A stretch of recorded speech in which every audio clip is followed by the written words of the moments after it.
Magdi-December na naman, maraming lulutuin. Ngayong Christmas na darating, ang problema yung pambili ng lulutuin.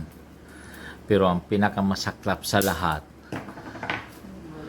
ang mga taxi driver ngayon mahilig mangontrata at tatanungin ka muna kung saan ka pupunta.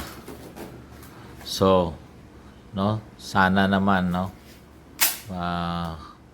yung mga taxi driver matuto naman kayong lumaban ng patas.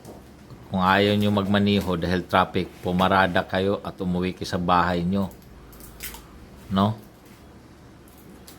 So, tinatawagan ko po yung pansin na mga LTO, LTFRB, yung mga taong mga taxi driver, operator na mahilig mangontrata ngayong Kapaskuhan. Lalo na dyan sa mall.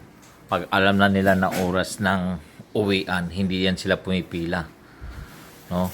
Mga bandang alas 3, alas 4 hanggang alas 7, mahilig yan sila mangontrata niyan. O tatanungin ka, dagdag po kayo ng 150 o 100 o 600 yung mga ngontrata sa hindi pa pa nga sumakay sa sa sasakyan nila.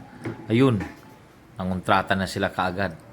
So, paalala lang po no, sa mga sumasakay, gusto nyo pang piliin nyo na mag-grab na lang kayo. Itsapiran nyo yung mga taxi na yung mga mga buwaya pa sa buwaya.